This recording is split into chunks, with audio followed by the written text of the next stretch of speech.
Okay, so thank you everyone for joining us today. This is the last of our wellness series. We're going to be doing more for sure, but we have many of these wellness sessions that are on our website and that are recorded, so you can go back and listen to them later if you'd like. But we're very, very pleased and honored to have Professor Laura Cox with us today.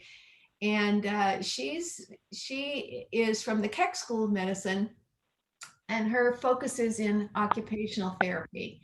And so in the interest of time, Professor Cox, if you'd like to give us a brief little what is OT, and then give us your presentation, that would be lovely. Absolutely. I actually embedded that into my presentation because I am used to defining what OT is. So we will definitely address that because I know there's a lot of guesses about what is occupational therapy. So I'll talk about that and then we'll get into our main topic today.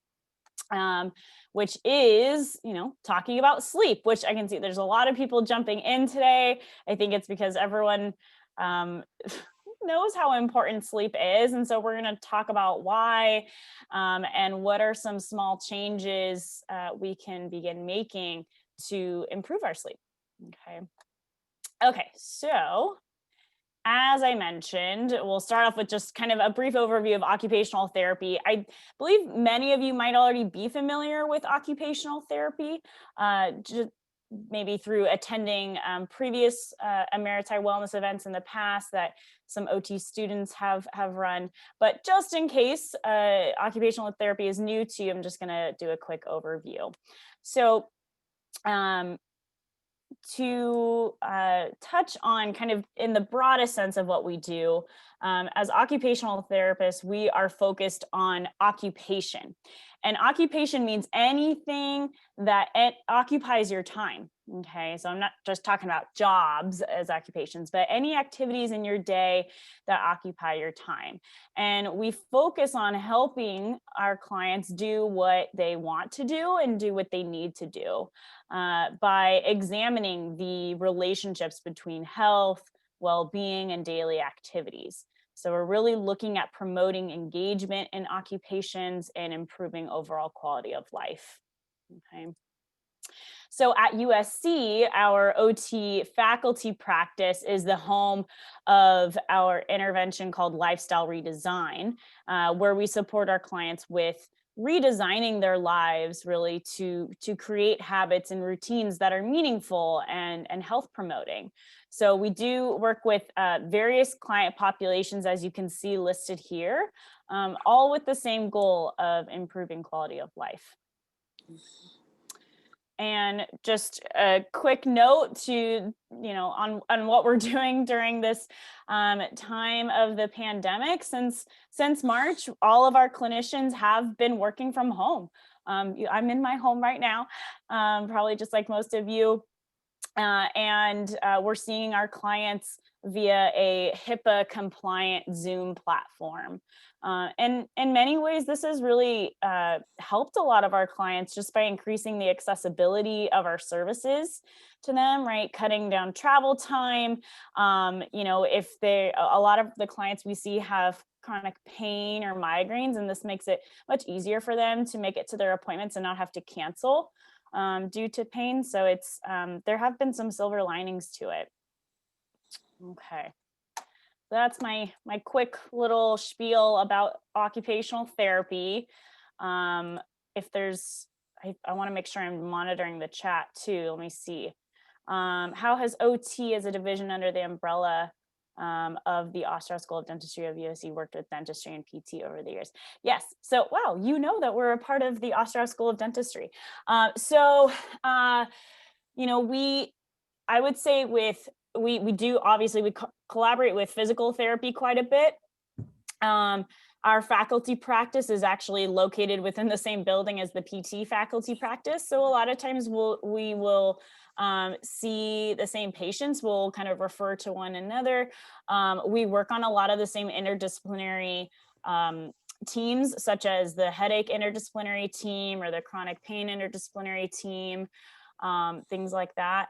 Dentistry, we don't work as closely with. However, we are part of an interprofessional team within the I don't know if anyone's familiar with GWEP, the Geriatric Workforce Enhancement Program.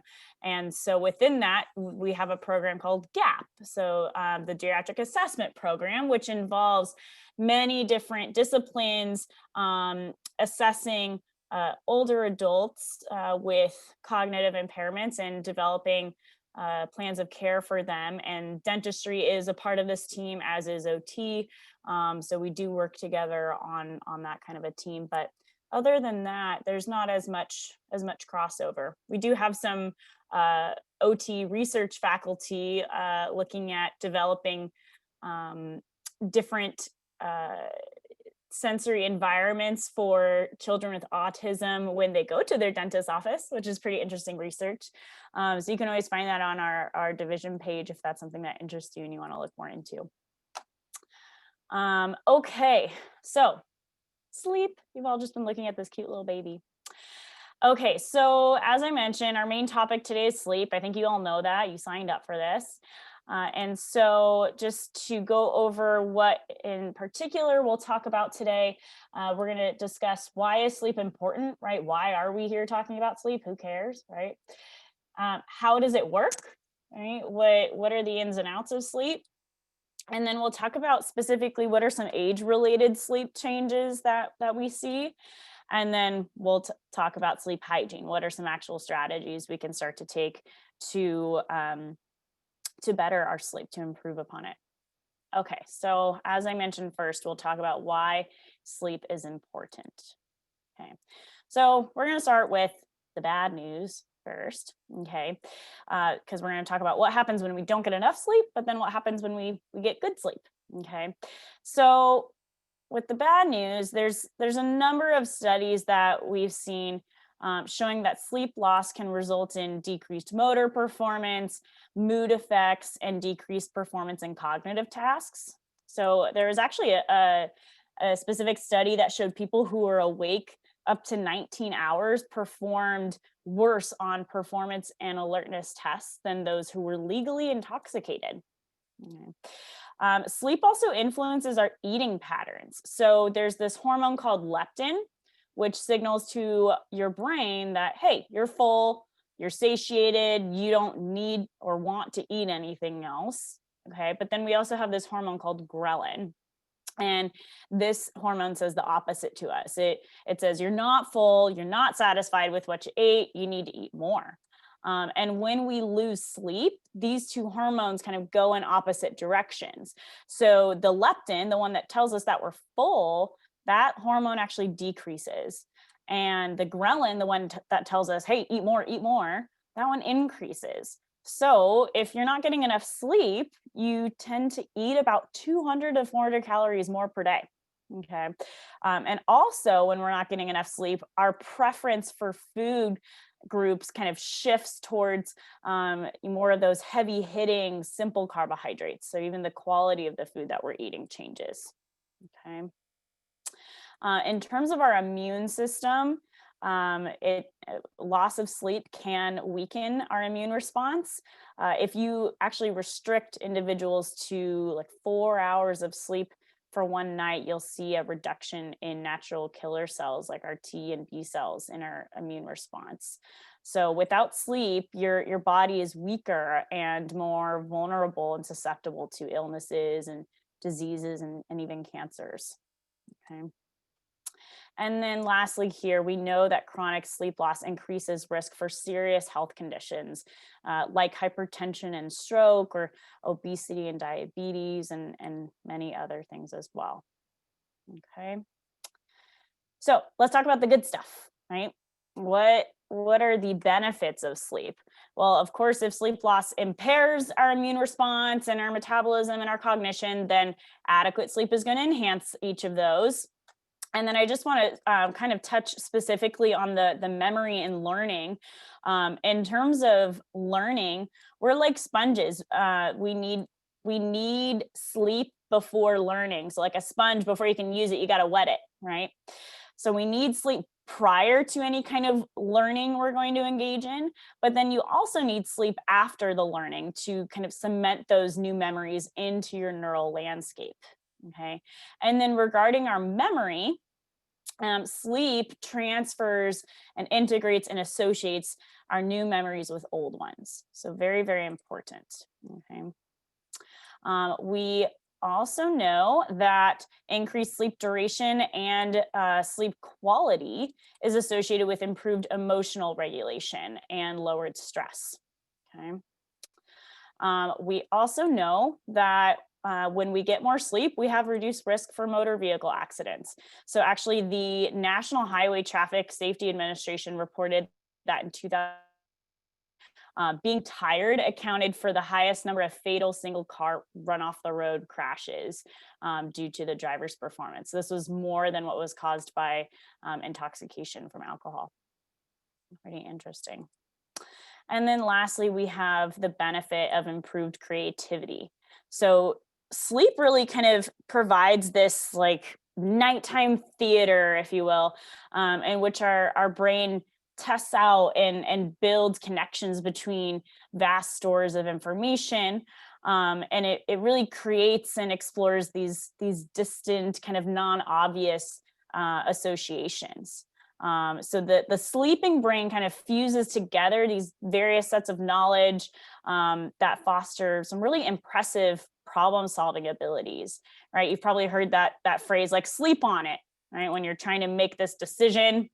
And actually there's a number of cultures and languages around the world that have similar phrases to that. And why is that? It's because we know sleeping on it does help us with decision making and problem solving. Okay, so now let's kind of jump into how does sleep work. We know why it's important, but let's understand it a bit more. So first off, I just want to point out that sleep is a reflex. Okay, so it just happens. It's not something that we can force, although we'd like to, right? The more you try to sleep, the more difficult it is to sleep.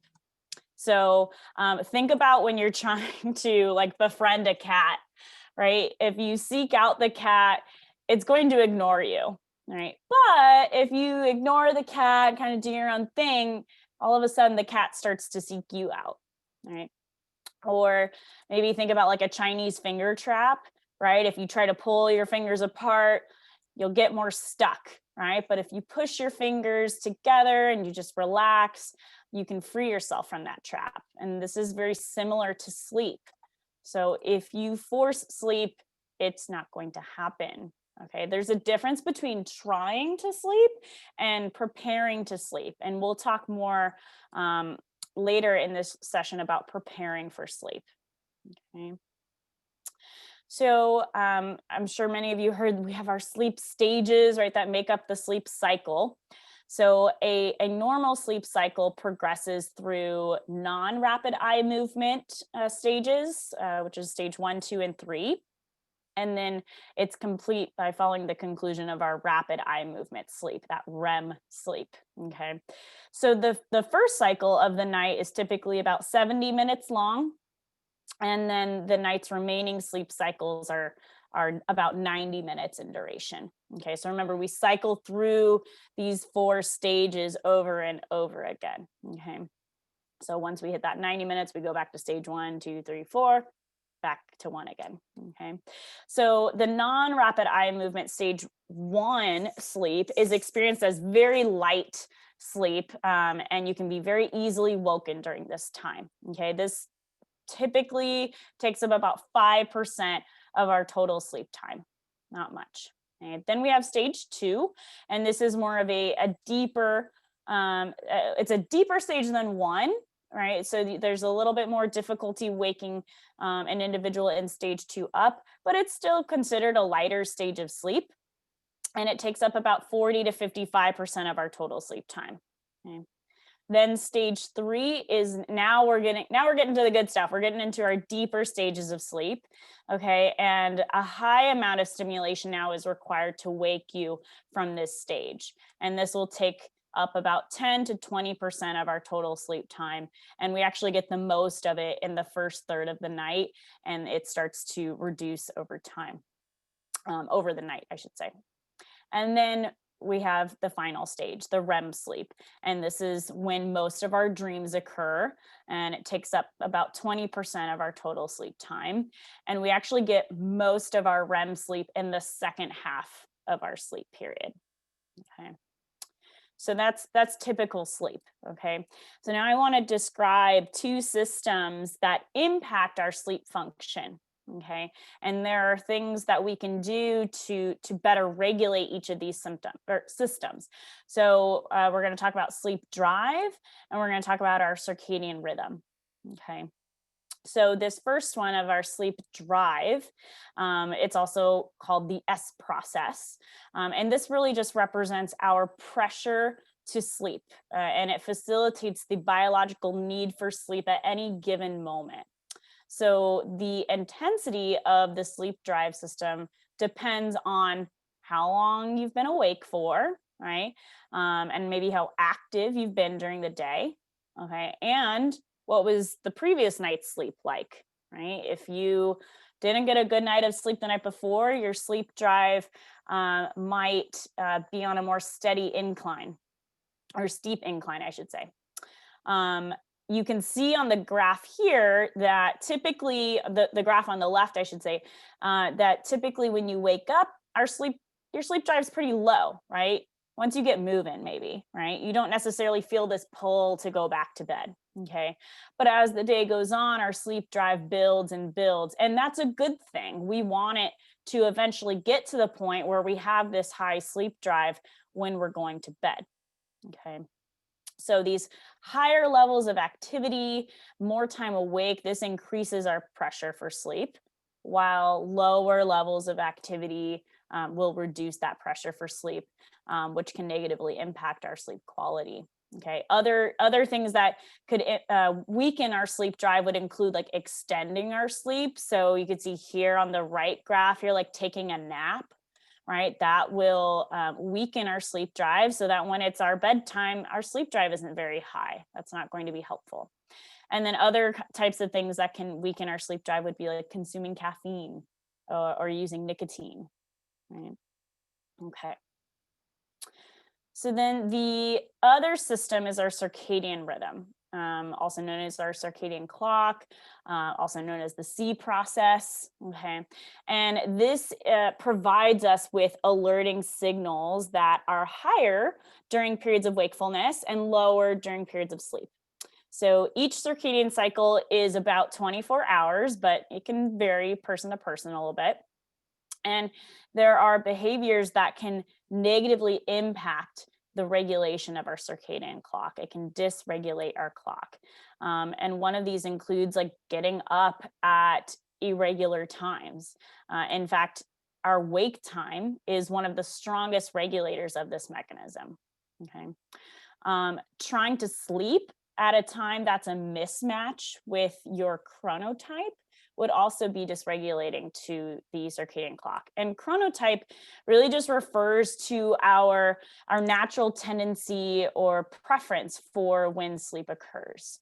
So these are most commonly known as like, I'm a night owl or I'm an early bird, right? So if you are a night owl, but you're having to wake up at 5 a.m. every morning to go to work, right? That's a mismatch of your sleep schedule with your chronotype, and that can be very dysregulating to the circadian clock. Okay.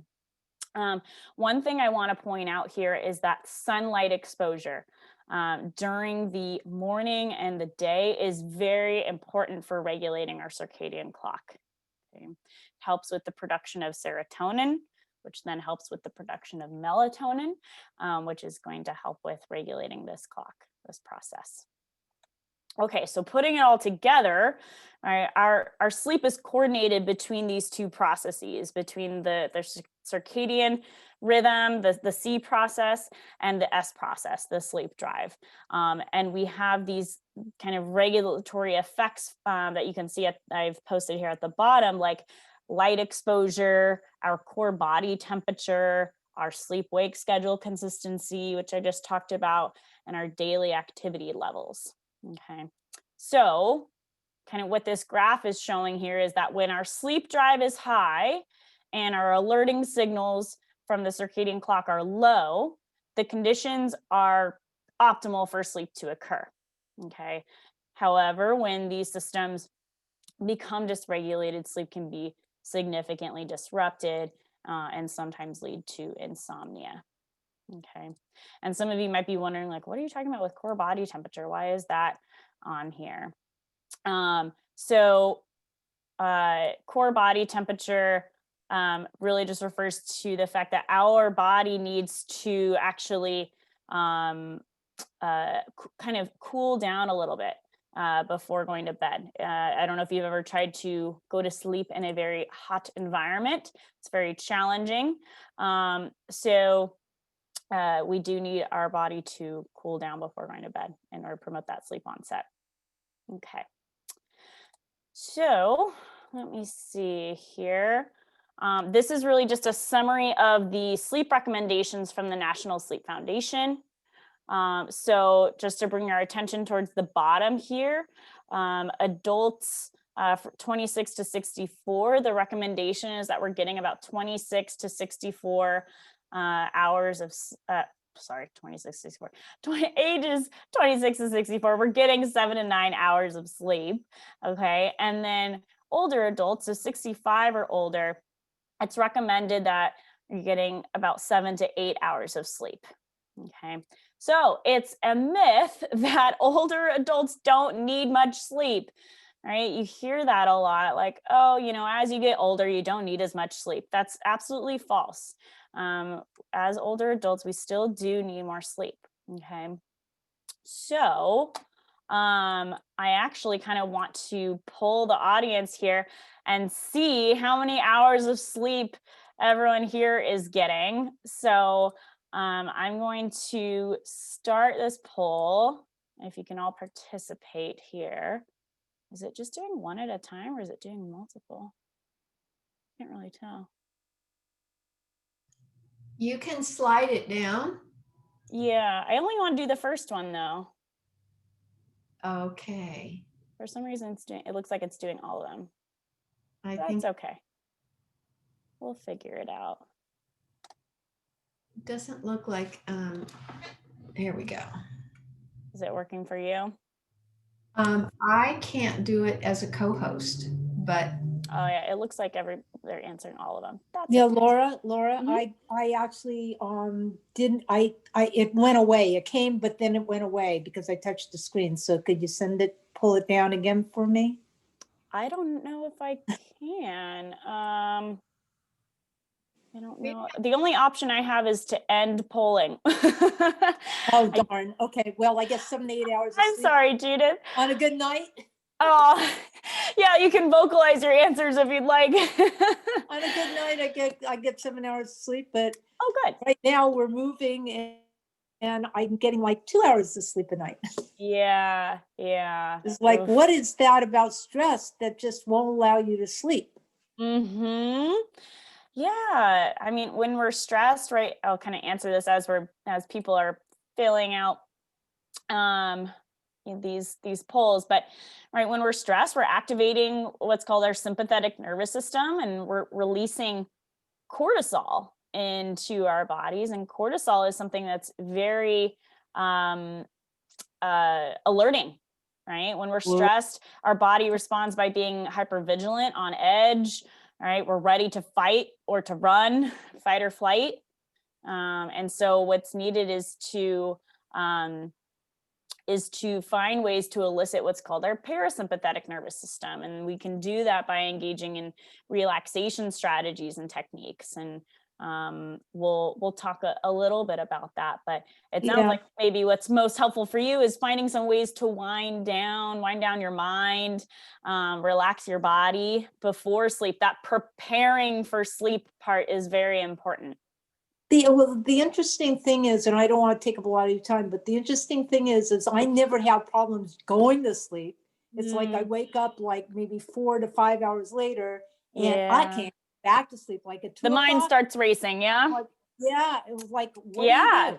We will talk about that. Absolutely. I think that's a commonality for a lot of folks. So we're definitely going to talk about that when we get to the sleep hygiene. That's why I'm here. Great. Okay. Well, I'm glad you're here, Judith.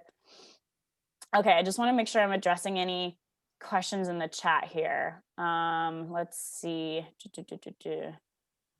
Consecutive hours or total? That is a good question.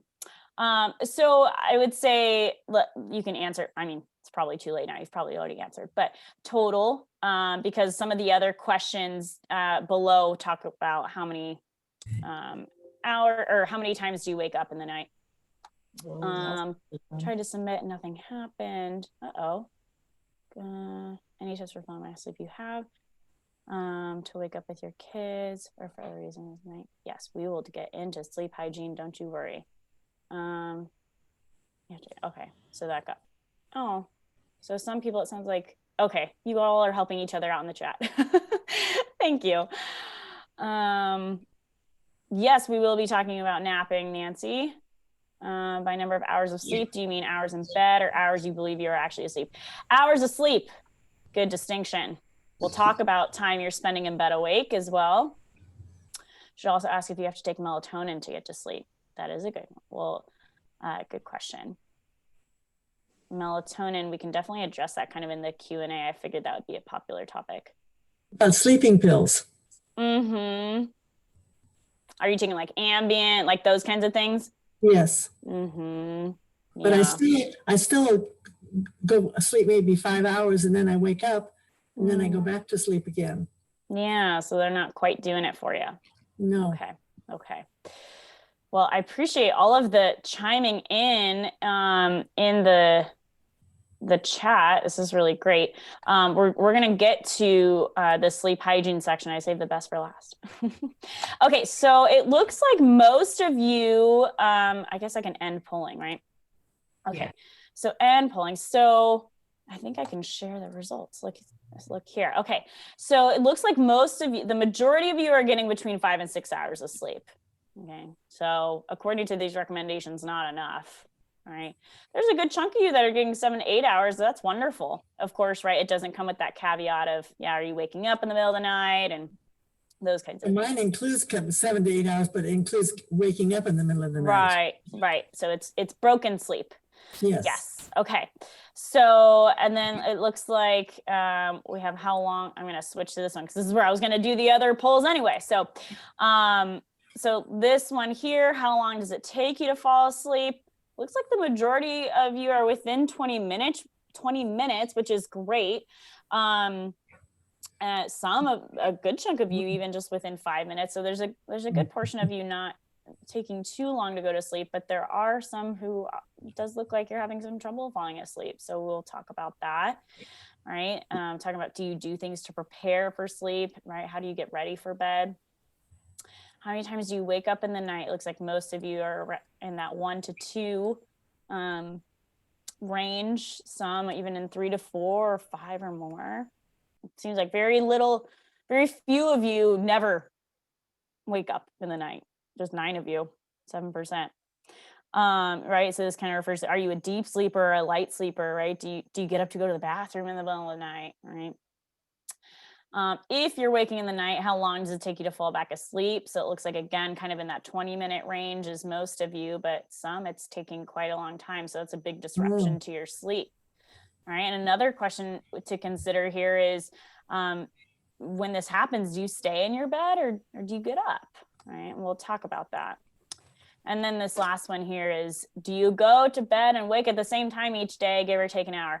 I'm so glad to see that most of you are. That's wonderful. That's really important for that regulation of your circadian clock. Oh, I thought I heard something. So it looks like some of you, maybe it's more of an irregular schedule. And so that might be something to consider moving forward, is trying to make your schedule a bit more consistent. I'm sorry, did somebody chime in? I don't know. Might have been background noise. Okay. I know there's a lot of interesting questions coming up in the chat, and I do want to address them, but I'm going to hold off for now just because some of them might be answered as we move forward. And I do plan to have some time at the end where we can answer questions. Okay. Okay. So I'm going to exit out of that. Okay. So as we get older, okay, we do start to experience some changes to our sleeping patterns. And so some of those things I was just asking you about in those polls, okay? And perhaps these changes feel like they're for no good reason at all, right? And they're very frustrating. So some common age-related sleep changes include things like getting tired earlier in the evening and therefore probably going to sleep earlier, maybe waking up earlier in the morning, increased waking up in the middle of the night. This is because older adults actually spend more time in those earlier, lighter stages of sleep and less time in the later, deeper stages of sleep. So it's actually easier to be woken up in the middle of the night. Okay. And then for those waking in the night, they may have trouble falling back asleep. Okay. And then lastly, insomnia can often come on later in life. Okay, so let's talk about why. Why do these changes occur? There's a few reasons that we know of. So one being, as our bodies age, we produce less melatonin. This is our sleep hormone, right? That's the hormone that helps promote sleep. So we actually produce less of it as we get older. Okay. There are many health conditions that can impact our sleep, such as diabetes and prostate issues, right? These are things that may increase our urinary frequency at night. Things like depression or anxiety can keep us up at night, chronic pain, right? So there's a lot of different health conditions that could impact our sleep. Okay. Many medications can have side effects, such as keeping people awake, and could contribute to symptoms of insomnia. So if you think that that might be the case for you, that's definitely something to talk about with your doctor and maybe see if there's alternatives. And then lastly, we have lifestyle changes that are common with aging. Things like getting outside less, or more napping, or not having as much structure in our day, and therefore not as much structure with our bedtime and wake time, right? So I already discussed before that light is one of the most powerful cues for regulating our circadian rhythm. And research shows that many older adults have insufficient light exposure. Okay. And then in regards to napping, right, when we nap more, that reduces our sleep drive, as we talked about earlier. And then we already discussed the importance of that sleep schedule consistency for the regulation of our circadian clock. Okay, we're gonna get to all this stuff, I promise. I know this is the part you came for. You're like, tell me what to do. Okay. So I want to preface this with, I'm not going to be able to go over everything with you.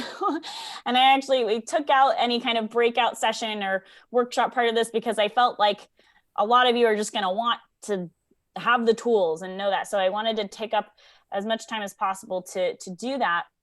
But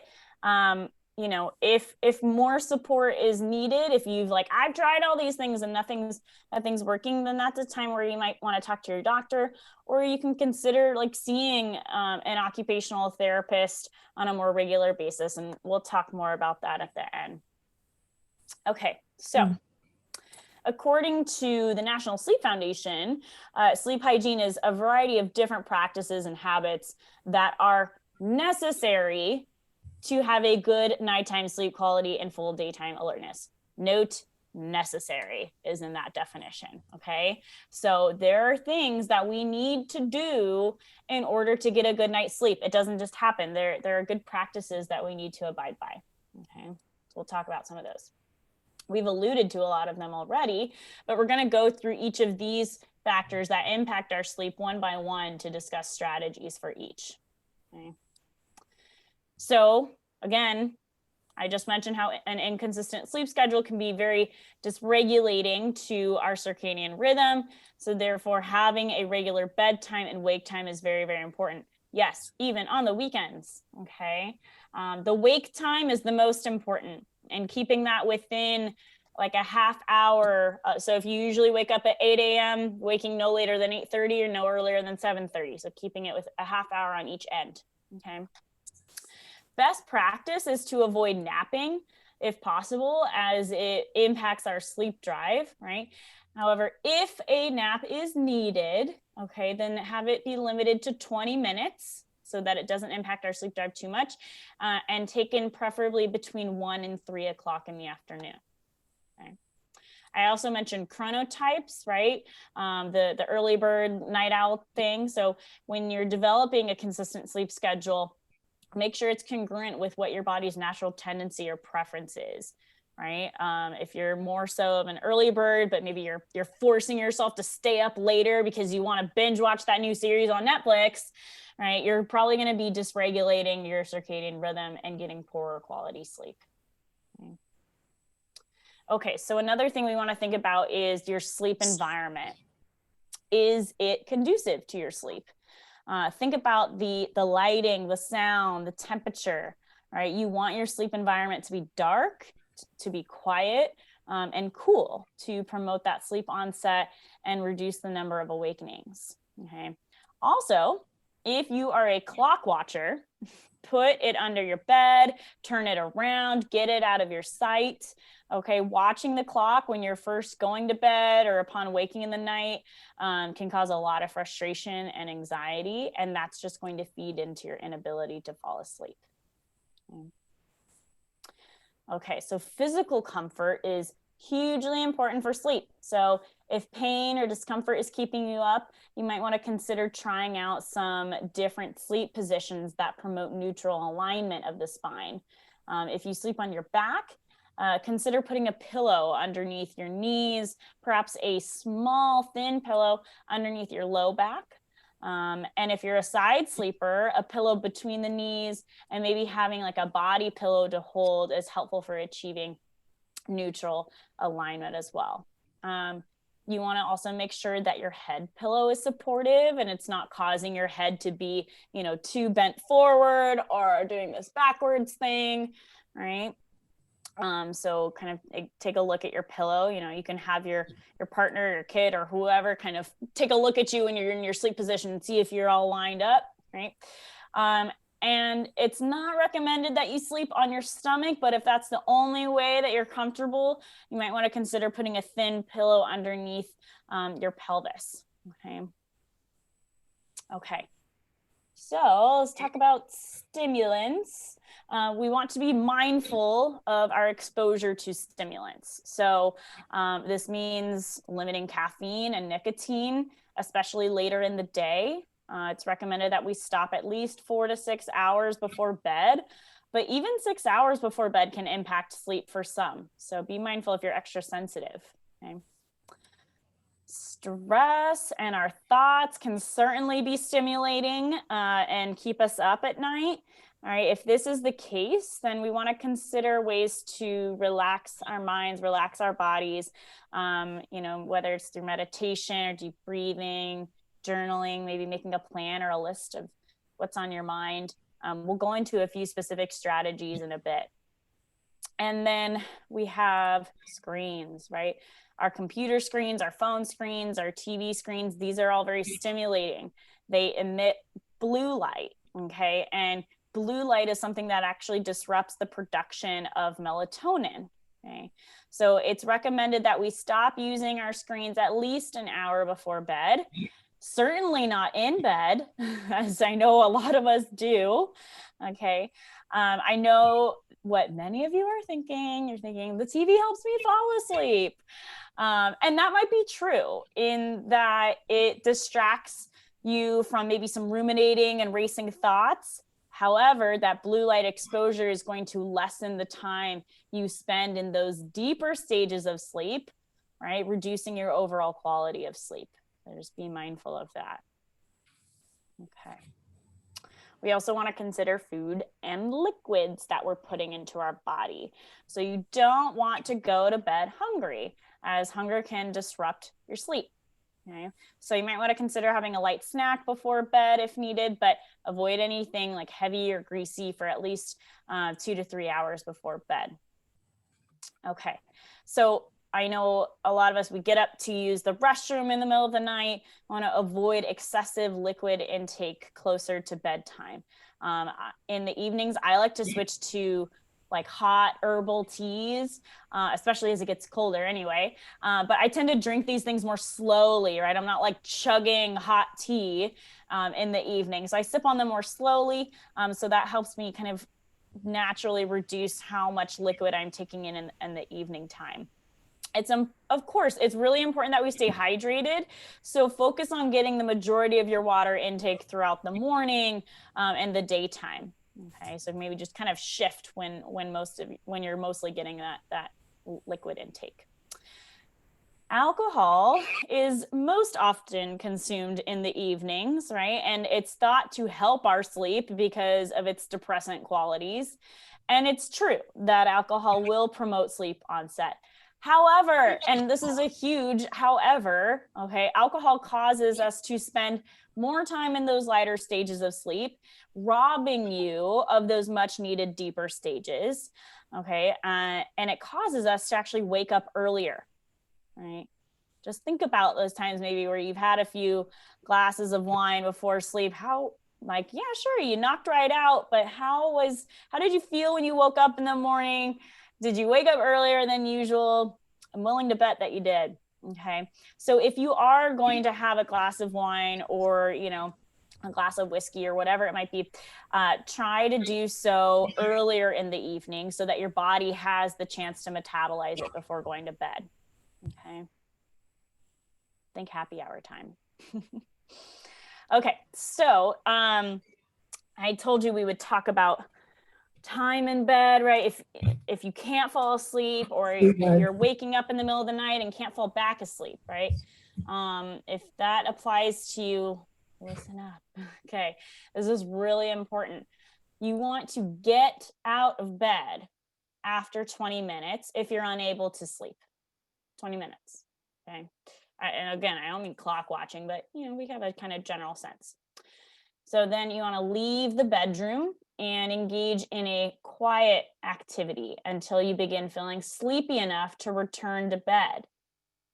If when you return to bed again, you still don't fall back asleep within those 20 minutes, repeat the process again. Okay. I know that sounds annoying and frustrating. But you're training your body, you're training your brain over time to reduce what's called, we're practicing something called extinction. We're trying to reduce the association between the bed and being awake, which is something that gets reinforced when we spend long periods of time lying in bed awake. Okay, so if it's taking you more than 20 minutes, get up, do something relaxing until you feel sleepy again. And remember to turn your focus towards relaxing rather than sleeping. Okay, remember you can't force sleep. So maybe some quiet activities to consider would include like reading or meditation or listening to some calming music or stretching, right? These things should be relaxing and not stimulating. Be careful to only keep very dim lights on, right? You don't want to like turn on all the lights in the house and all that and wake yourself up. So still keep stimulation levels low. Okay. So getting out of bed here is hugely important, right? Again, I'm just going to reinforce what you're doing by staying in bed awake and trying to fall back asleep is creating what's called this conditioned arousal response. Your brain starts to associate the bed with being awake. Okay. We want the bed to only be associated with sleep. And so to do this, we must spend as little time awake in the bed as possible. And going off of this, to keep the association between the bed and sleep as strong as possible, we need to avoid doing any wakeful activities in bed. So when we watch TV in bed, or we scroll through our phones in bed, or we eat in bed, or we even ruminate in bed, right? Those cognitive things. Our brains start to create that conditioned arousal response each time we enter the bed, or even sometimes each time we just enter the bedroom. Okay, so the bed should really just be reserved for sleep and sexual activity. Okay, very, very important. Okay, creating a wind down routine is hugely important for sleep. By winding down, I literally mean reducing your level of stimulation in the hours leading up to bedtime. So your wind down routine should be consistent, right? Over time, this helps cue your body to know when sleep is coming. I promised we would talk about some kind of stress relieving things. So in developing your wind down routine, there are some tools you might want to consider to help wind down your mind. Okay. So one being scheduled worry. So the idea of just suppressing our thoughts, telling ourselves to stop thinking about that thing, it's not effective. It doesn't work. It doesn't help. We end up still thinking about the thing, and it doesn't help us deal with our worries or these unpleasant, intrusive thoughts. So instead, the solution is to actually allow time outside of the bedroom to consider these worries. So actually schedule a worry time in your day. Keep it consistent every day. Every day at 5 o'clock, it's my worry time. Don't make it longer than 20 minutes. Have it be at least an hour or two before bedtime so it's not too stimulating. Okay. Then we have constructive worry, right? So a lot of these unpleasant, intrusive thoughts often come from ineffective problem solving that's caused by anxiety. So really the solution is to give yourself the opportunity to problem solve through some of these triggering situations in order to identify what are the next steps that I can take to remedy this problem. And this is going to help reduce stress and anxiety. So you can follow these steps, right? One is in the early evening, write down 3 or more problems or worries that might keep you awake. Okay. And then for each problem that you've identified, write down what the next step is that will help you to remedy that problem. Okay. Then that sheet of paper, that little sticky note, whatever it was, place that sheet on your nightstand next to your bed. Okay. And if you experience worry before bed, remind yourself that you've already dealt with that problem. And when you were at your best, your problem solving best. And therefore, there's nothing more to be done tonight now that you're tired. Right? You're not going to be in your best problem solving mode. Okay. Then we have some pre-sleep writing, which is a little bit more general. This is maybe writing for 20 minutes before bedtime or earlier in the evening about concerns or things on your mind in order to process through the day's events and reduce the processing that's occurring when you're lying down to sleep. Okay, so if writing in the evening is too arousing, though, you might want to consider writing earlier in the day.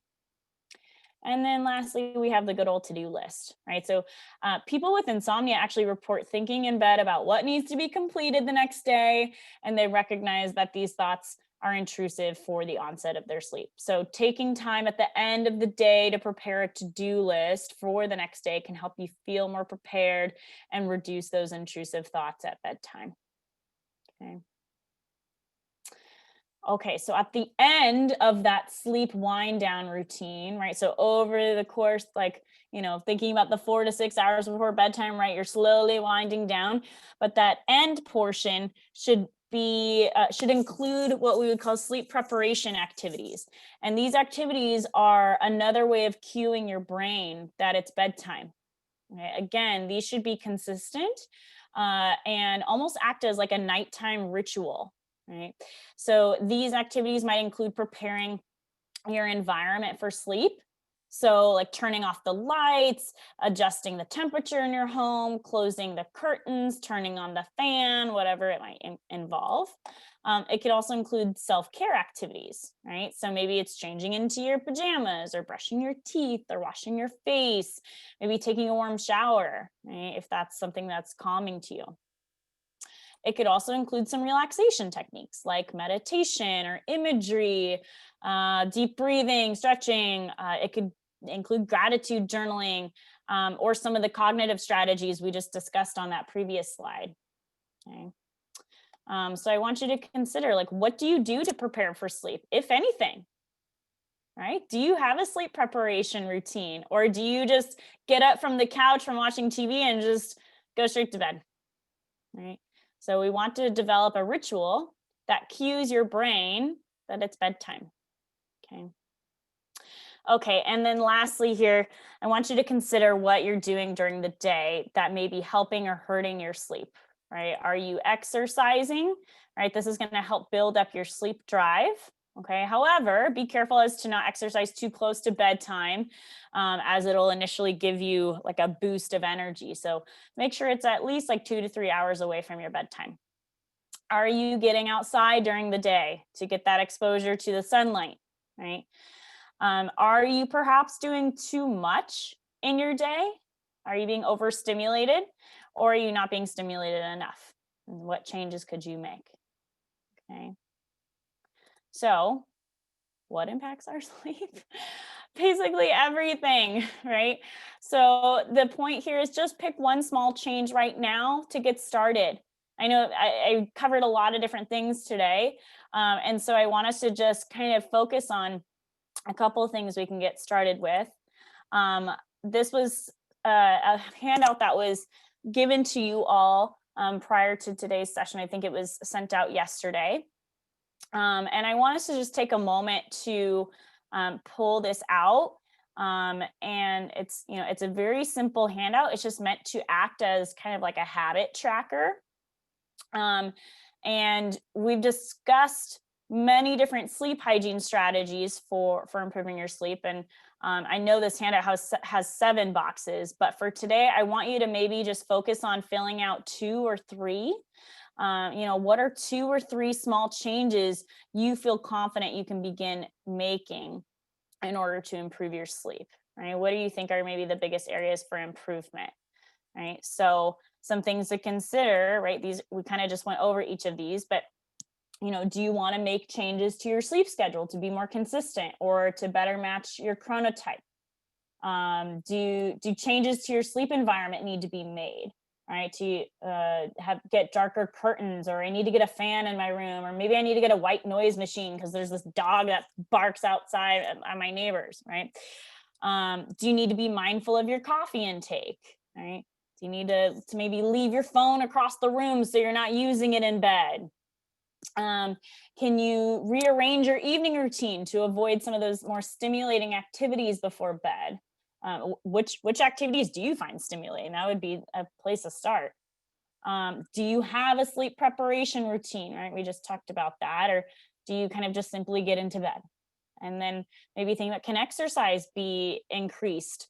Can I go for more walks? Can I pick up the intensity of the exercise I do to improve my sleep drive? Can maybe some of my exercise be outside so I'm getting that sunlight exposure?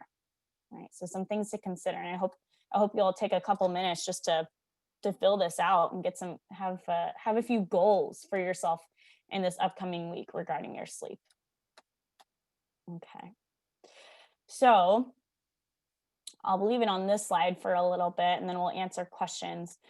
If any of you would like more support with improving your sleep routine, I mentioned this earlier, maybe even other lifestyle areas, our clinicians are happy to help. You know, as I mentioned, all of our services are telehealth right now. And it depends on your insurance, but you'll likely need a referral from your doctor so you can talk with them first. But you know, if you're not sure if this is right for you for lifestyle redesign, you can always request a free 15-minute consultation with one of us to determine if it would be a good fit. Okay, so if you feel like, tried all these things, nothing's working, I need a little bit more support, I need some more problem solving to figure this out, we're happy to help with that. But I would encourage you to, you know, try some of the things that were discussed today first and see how they go for you, making small changes at a time. Okay. I think I saw Carly raised her hand like 5 minutes ago. Or was it Carrie? Carrie. Was it Carrie? Hi, I'm Carrie. Carrie, okay. I added an L in there for Carly. Okay, everybody calls me Carly or Kari. So no. I'm sorry. Because you go from Carly to Carrie. Got it. I'm sorry, Carrie. What's your question? That's great. No problem. So I just wanted to reconfirm. Did you say that the increasing blue light decreases deep sleep? Correct. Yes. It'll rob you from more of, so as we get older, we're already being robbed from more of our deep sleep, which is unfortunate. But yes, the more exposure to blue light that we get as we get older, that will decrease deep sleep, which decreases your sleep quality. So yes, I know a lot of people are like, yeah, no, it helps me fall asleep, right? It lulls me to sleep, but it's going to make it so that that sleep quality isn't as good. Yeah, I knew that it impacted sleep, but I didn't know it impacted that part of sleep. So now I'm not going to read on my Kindle anymore. That's a great goal. I love it. I love it. Start reading old-fashioned books. Yeah. This is That's great. wonderful. Thank you so much. Of course. Thanks, Carrie. Okay, I see Brian raised his hand. Yep, that's me. Sure. I asked this in the chat, but since we're going with hands. Sorry. I see there's lots in the chat. Yeah. I'll definitely, I have my email at the end here. I'm totally welcome for people to email with follow-up questions. But My question, Brian? what feels like my natural sleep cycle is go to bed at noon and get up at 8 p.m. And Interesting. reinforcing that, I've been working with some European colleagues. And so the middle of the night is when they're awake. So my question is, if I have a consistent but weird sleep schedule, is that okay? A consistent but weird. Yeah, I mean, that's, let me ask you this. How do you feel? Do you have good energy? Do you feel rested when you wake up? Well, I don't sleep well for a lot of reasons. You don't sleep so well. No. Okay. I mean, it's preferable for us to be able to sleep during times of it being dark and being awake during periods of light, right? The light exposure kind of, it helps with that melatonin production. So it's not ideal to be sleeping during the day, although I know some people's jobs, that's how it is. It's great that you're keeping your schedule consistent. It sounds though like maybe there's still some issues with your sleep routine, and that like maybe you're waking up or having a hard time falling asleep, things like that. Yeah. I mean, of course, ideally, I would say sleep at night, but that might not be possible for you. And that's okay, just based on the current context of your life right now. And so I would say maybe focusing on some of these other smaller changes you can make regarding promoting that sleep onset, promoting your ability to fall back asleep if you are waking up in the middle of the night. Okay, thank you. Okay, sure. Okay, let me see if I can get to things in the chat. Again, I'm gonna move the slides to this so you all can have my email address.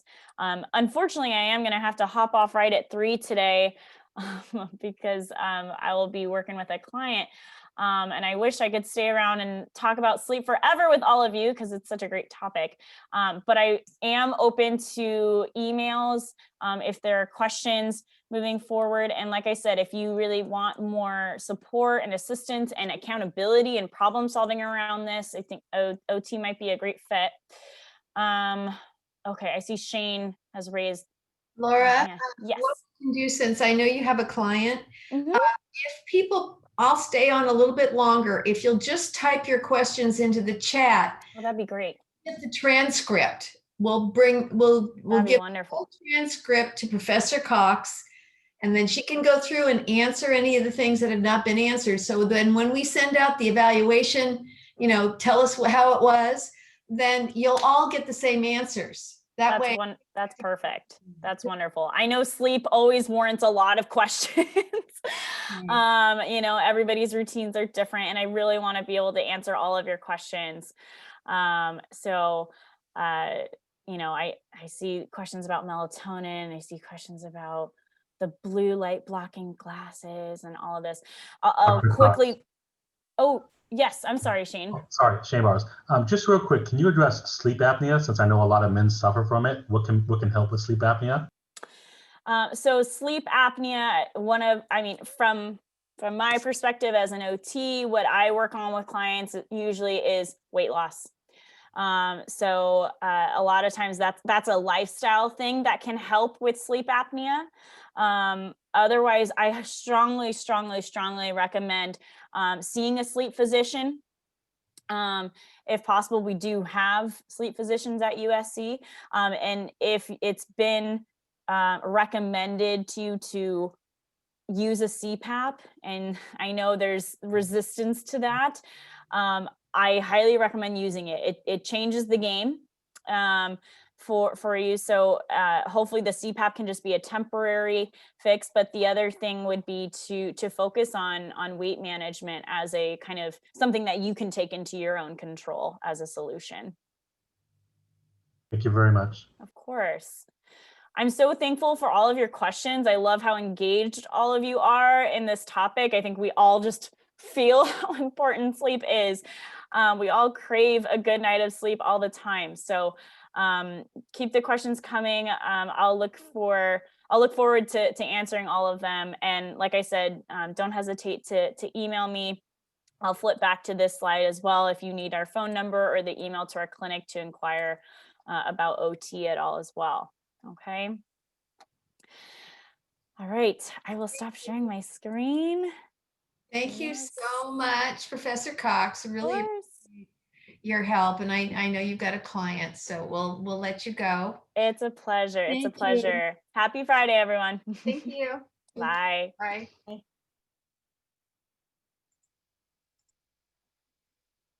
So thanks all of you for joining us, and I will stay on the line just a little bit longer so that you can type into the chats, and we will send the transcript to Laura Cox so that she can get back to us. If you have any recommendations for other kinds of wellness events, or maybe we could do a part 2 for this for the sleep, we can certainly do that as well. We've had recommendations for hearing and vision physicians to come and talk to us about those kinds of things. So send your recommendations our way, and we'll get on it and create more wellness events for you.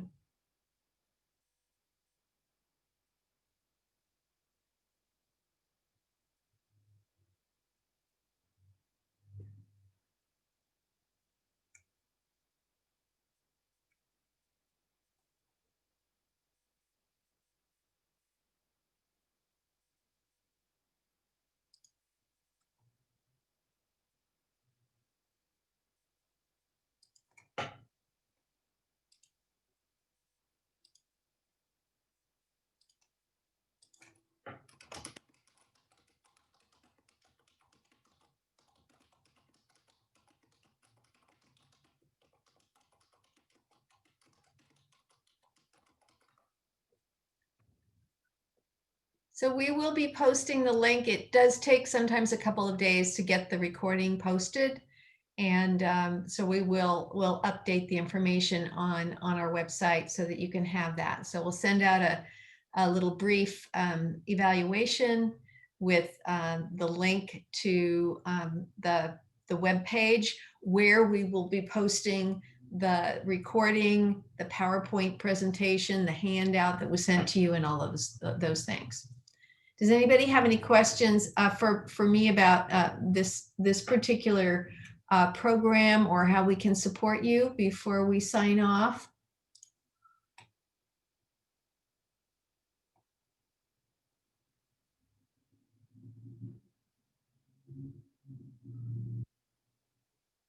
Okay. All right. Well, thank you everyone for joining us. I think that we've had enough time then to allow you to put everything in the chat. And you can also send an email back to us when we send you the update on this particular workshop. It will come from emeriti@usc.edu. So thanks again, everyone, for joining us, and we hope you have a great weekend. Take good care, stay safe, and be well.